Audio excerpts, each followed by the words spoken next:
Antara dosa dan kebaikan, ibarat seperti membuat kalung mutiara. Bagaimana mutiara pertama dirangkai, lalu yang kedua merangkai yang ketiga dan seterusnya. Demikian pula adanya. Satu perbuatan baik berdampak ke yang lainnya. Dan satu dosa pun berdampak ke yang lainnya.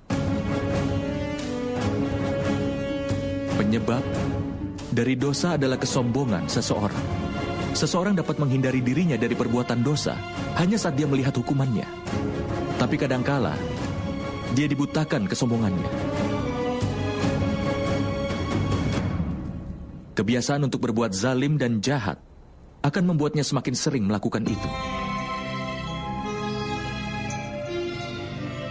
Tindakan membahayakan dan perbuatan tidak adil masih bisa ditoleransi.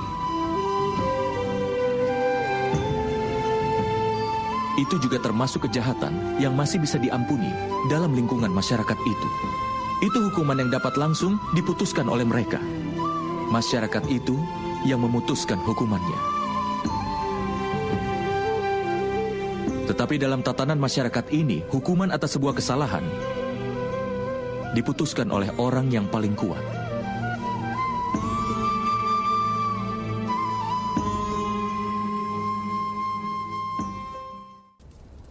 Apakah kau tahu batasan dari pengorbanan bagi orang-orang yang mencoba untuk membangun kebenaran? Batasan dosa dari orang-orang berdosa adalah akhir dari pengorbanan mereka. Dengan kata lain, sampai orang-orang berdosa dan dosa-dosa mereka diampuni, pengorbanan harus dilakukan oleh orang-orang yang membela kebenaran. Itu tidak dapat dipungkiri, kan, teman?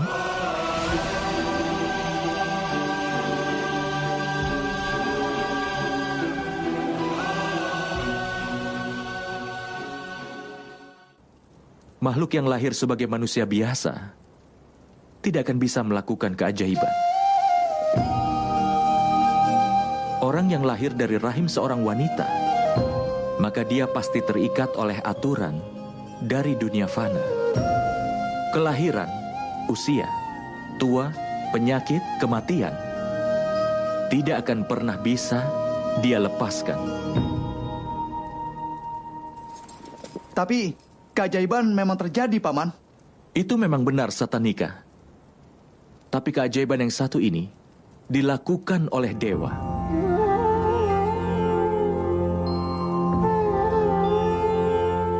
Ketika orang dengan segenap ketulusan jiwa dan raganya mau menghapus kejahatan dan membangun tatanan hidup yang baik dan benar, aib dan dosa dalam dirinya bisa diperangi. Maka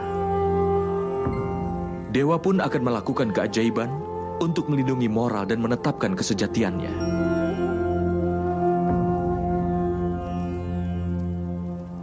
Ketika seseorang berserah dan membuang keegoisannya dan segala dosanya, dan dia pun sudah siap untuk mengorbankan segala miliknya, maka seluruh makhluk ciptaan akan diberkahi dengan mukjizat.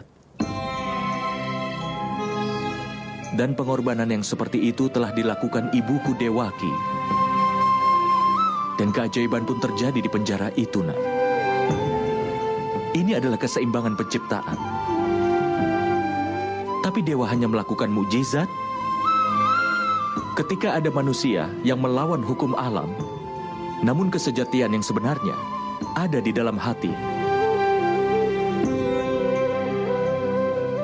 Sehingga manusia jangan pernah menyerah untuk berjuang.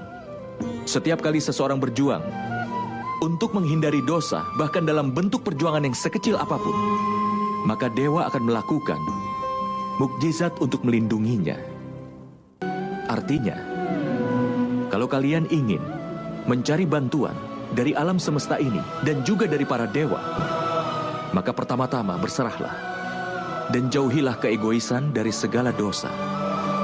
Belajar tetap tegar di segala keadaan. Tapi ada satu kebenaran.